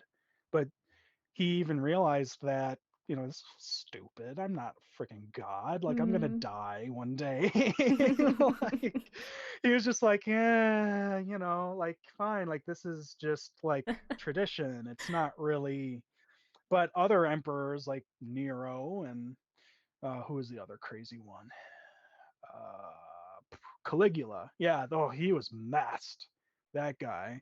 He just abused all the powers he was given, right? So read the Meditations, read Epictetus, read Seneca. Seneca has a few books. I think one is about anger. That's probably his most famous work. Seneca was also a famous playwright in ancient Rome. So he has many works, but you want to read on anger Mm. if you want another good primary source. I will also add to all the ladies in the chat, Ooh. Stoicism is also the first of the ancient schools of antiquity to allow women to be a part of its schools. Now, Mm. with the cultures at the time, everything was male dominated. So you're going to have certain things like some of Musonius's writings. He doesn't have a lot of positive things to say about women. Um, but then you have Marcus Aurelius's sisters who were practicing Stoics, and they were, some of the more prominent feminine or female figures, whatever word you uh, would like to identify as, women, right? Right. They also partook in the Stoic schools because it was one of those kind of like unfortunate light bulbs. It should have been always kind of obvious, but yeah, women can really benefit from this too, right? It's Mm. not just like a sausage fest where it's just men arguing, right? That's kind of like what Christianity kind of is. It's like, let's argue about how many angels can fit on the tip of a pin, right? And let's Right. argue about the virgin birth and like it's just like a bunch of guys like, do you know how anatomy works? Like you're just inventing like all this stuff, right? But Right, no, right. like Stoicism is not a manly thing, even though it does help a lot with that. Stoicism is like a philosophy that anybody can buy into, Mm. regardless of what you perceive your gender as. So, yeah, That's amazing stuff. I love the yeah. book shout outs. I'll be sure to go back and grab those from you and then share them out in case anybody is interested. But what's a good place to find you as we wrap up? I've been plugging your Twitter and YouTube, but go ahead and verbalize it. Okay, so there's Dr. Stoic. I think you just threw that link in there. You can find me on there. Just go on YouTube, type in Dr. Stoic, but it's two C's at the end. You're probably asking how did that happen? Well, I took the word thick, like THICC, and then I got rid of the TH and I I put love it. Stoic in front of it. So it's like the thick Stoic, but it's I don't know. So that's how I invented that. So if you go on YouTube, type that in, you'll find some of my videos there. Those are great entry points that you can learn about, and then buy some books, watch Andrew Kirby, watch other people, and just learn more if you're interested. Again, you don't have to be like a die-hard Stoic. You don't have to go through Stoic hard mode and sleep on the floor or any of that type of stuff. Mm. But go without your cell phone for a day. Uh, go without um, what else is something that we Social all take media, advantage of? being Social on social media, media. like go without like like certain foods that you like. Just Mm. spend a day like fast. Like fasting, people fast for a living, but where did the concept of fasting come from, right? Well, the cynics did that, Mm. right? They only ate if they felt hungry. They didn't eat for the sake of eating. There's something to be had there.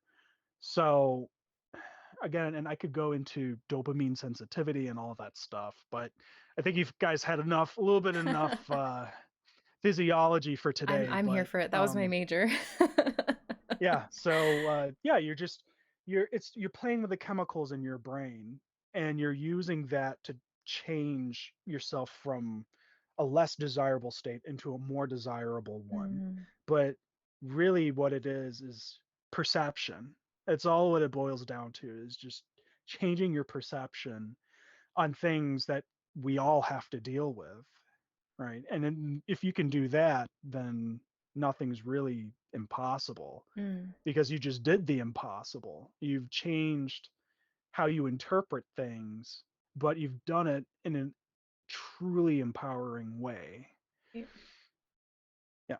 That's great. Do you have any closing thoughts? Any, if this was like the very end and people were just clicking through, what's one last message, parting words that you would give to us about self-care, stoicism, mental health, anything like that? Hold on. I'm going to quote Marcus Ooh, a quote. I Aurelius. love Hold on. quotes. Excuse me. It's all good. Oh, come on. Where am I? While you're finding that, thank you everybody for hanging out with us today, for your questions, for just your experiences shared. It means a lot for us to kind of collectively come together and just feel this out as a community, as individuals, and just gain insight and share with one another. Yes, absolutely. And thank you, Alex, for letting me in, especially as one of your first picks. I think this is a really great start to your Self Help Oh Saturdays. yeah, I hope that I've been of value to all of you guys here. And absolutely. I have the quote here now. So I'm actually going to Yes. quote Marcus Aurelius, and this is the words of a dead emperor to all of you. His quote is, I have often wondered how it is that every man loves himself more than all the rest of men, but yet sets less value on his own opinion of himself than on the opinion of others. So think about that for a moment. I know it sounds kind of loaded. I'm going to read it again Please a do. little bit slowly. So the quote is, I have often wondered how it is that every man loves himself more than all the rest of men, but despite this, sets less value on his own opinion of himself than on the opinions of others on him. I have goosebumps. So So just think true. about that. Everybody loves to bang their own drum and everybody just Mm, loves themselves, right? This is the fake self-care that you have to isolate and be wary mm, of. Like, right? Like it's just the self-imposed entitled, like, oh, I love myself. But if you really think about it, the people that engage in this type of behavior set far more value on the opinions of others about them. mm. Like, it doesn't make any sense, right? Like, why do you care so much about what other people think about you if you're so busy thinking that you're awesome? Right. And this is how you're able to differentiate true self-care from the other types of self-care that's out there, where it's like treat yourself and, Mm. like the lesser, like chasing short-term pleasure type of Yeah. self-care that's not actually That's effective. But because what it is that you're not addressing like the deeper seated issues, right. where you're still caring about what other people think of you, right? And you're Mm-hmm. so, everything in your life now, you're giving your power away to these other people, that, oh, I should, like, do behave a certain way so these people can think of me as this great person, right? You're Mm. not living for yourself anymore, you're living for other people. But yet at the same token, you love yourself so much to the point where you're going to put yourself above everybody else, like it, right? But this is what Marcus is describing here, is the life of an individual who is not self-aware. And y- to all of you guys watching this right now, you guys have to become more self-aware. You should avoid this type of living, because this is how like 90% of people are, right? It's why we run away into these groups, right? Why we have a desire for feeling accepted. And while those things are important, just remembering, you have to remember why you're doing it, right? And Mm, really sit down with yourself and say, well, maybe I should refocus how I think about what other people think of me. Maybe I should reassign value and maybe not focus so much on that, but also change how you are too, how you perceive yourself, right? And this is sort of like one of the ironies that Marcus Aurelius kind of observed, because once he was so far within his own stoicism, he just kind of noticed the flaws of people who did practice it. And mm, it's like these people, they go through their entire lives. They, you know, youth, middle age, elderly, and some people never learn. They never get it. And then they die, and then they die for what? It's like you're being swept through life's turbulent river of emotion and until you perish. And then what? Like that was like the only shot you had was the one life, and you didn't learn anything. You just kind of mm. went with whatever, you just you had the wrong approach because nobody ever taught you. But Right. now all you guys have been taught, and it is your job to continue teaching yourself, real self-care, real values, real things that can actually make positive differences in your lives. So let that quote sit with you for a little bit. And there's a lot more quotes that Seneca and others have made that are very, very nice. Just keep reading, keep watching YouTube, and keep taking care of yourselves. That's so deep. I want to thank you again, ALG, for imparting your wisdom with us, your journey. I'm going to go ahead and close this out if there are no more questions. You have been watching the Powcastyea podcast. My hope for you after this episode is that you are encouraged to live your best life now. Continue asking questions, remain a student of life, share with one another, and remember to have fun and find joy along the way. Thank you for joining me and our very special guest, and for listening as we ask the question, which button is life? I hope you will join us next time. And that's a wrap. There are a few people thanking you in chat. I know I'm trying to catch up. Holy moly. I Like we had a know. good turnout. Like this worked out so well. Lots of lots of good sharing in chat with everybody. But yeah, if there's no other questions, I just want to make sure that I don't take too much more of your time No, I've here. got time here. Okay. Yeah. Pokestar, my mind is blown. I think all of our minds are collectively blown. I've learned so much today. I know I'm kind of going back and trying to reread and make sure. Yeah, but why is it that in high school they have us read these like deep stories and books and then they expect us to understand it with our, very small, limited experience? I don't know, Emily. Yeah, in high school, the only thing I cared about was uh, music and Pokemon. I didn't really care. I just kind of, the way that I read books was like, reading the book to do the assignment and then just getting it over with. Yeah. Like your attention span just isn't there because your life in high school is easy. Oh yeah, so easy. Like life hasn't begun to like try you. So, and I also find that it's taking longer for people to grow up.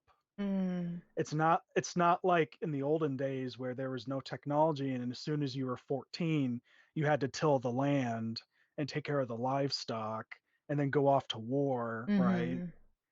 Like 14, 15, 16, you were a man, you were married, and you know God. and now it's like I'm 30 years old and I just become the way I am, Mm-hmm. so I feel like with more comforts over time we've reperceptualized what comforts are, and now we live in like this newer delayed reality where well, I really don't have to. There's no Sorry. land to be tilled. There's Mm, no real responsibilities that I have. All I have to do is just find a job or, find out what I want to do in life. And, mm-hmm. we live in this amazing time where we can truly do anything. It's almost as if like we have too much freedom, right? With like no sense of guidance. Like you can be whatever you want to be, but where the hell do I start? Type of thing. Yeah. It's And overwhelming. this is, yeah, it's absolutely overwhelming. It's almost as if, wow, I kind of wish I had like some type of structure, but we live in Mm. a, right, this is the postmodernist void. This is Ugh.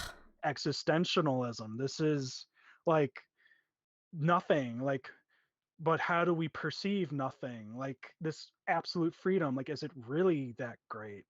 Mm. What do I do now, right? Like how do you describe phenomena that occur, like is just crazy stuff. But we live like in an antiquated educational system that doesn't teach anything really of value. It just, you know it teaches you to pass the test, and then when you pass the test, okay, you're competent, but you're not really competent because you don't Mm-hmm. even know how to make yourself happy. Right. You're So graded on the wrong you're things too. yeah, you're graded on lesser important things, Yes. Yes. but you don't leave school with the bigger lessons in life. Mm.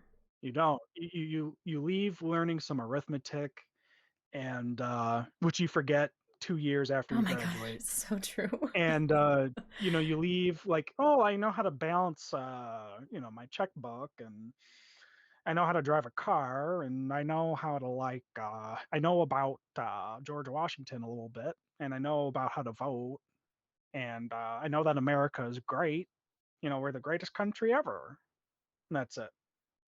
And it's like, no, like there's so much more that, it's just not being taught because Mm. we're being taught from an incredibly biased, limited lens. But that this is truth, right? This is what it is. And it's, no, there's like a whole world that, that is to be learned of, but we Mm. never, right? But then also, it's like, even if we were taught all those things with our limited mind spans back then, we wouldn't, right? So you have to be ready for that information. Yeah. And you have to like You have to seek be, it too afterwards because nobody's going to be like, yeah, actually, that right there, that wasn't what you needed to know. You have to be hungry for more and like, wait a second, is this it? Is it just going to school, secondary school if you decide to do that, finding a job, getting married, having kids, and then that's it? There's so much more to life. Yes, you have to be yeah, a lifelong learner. And I think that's one of the beautiful things about your journey, ALG, is you've we were talking a little bit before we went live, but you've always been a student, and I think you've transformed from like a student in school to like a lifelong learner and just hungry for more and always looking to, I guess, glean from whatever current situation you're in. And I think that's just so neat. You're like the living embodiment of stoicism and taking these pains, and being like, actually, I can make something of this. You're like an alchemist in that way. You're transforming pain into that's the word, alchemy. That's what it yes. is. Yep, That's dope. you get it. That's dope. Yeah, That's why I became a absolutely. teacher. Yes, no, teachers are amazing. Incredible. Cool. Well, I think that's all the time we have today. Again, thank you, ALG, for spending your day with us, again, for imparting your wisdom. Thank you, everybody, for hanging out, asking your questions, sharing your experiences and insights. But I hope all of you have a wonderful week. Definitely take those challenges that ALG imparted to you and challenge yourself this week, and maybe you'll learn a little bit about yourself. But I'm going to go ahead and close it out. Thank you again, ALG, for your time. I'm going to plug you one last time just to make sure that folks know where to find you. I have the YouTube link there as well as the Twitter account. But yeah, that's all I got. All right, thanks everybody for hanging out. Thank you, ALG.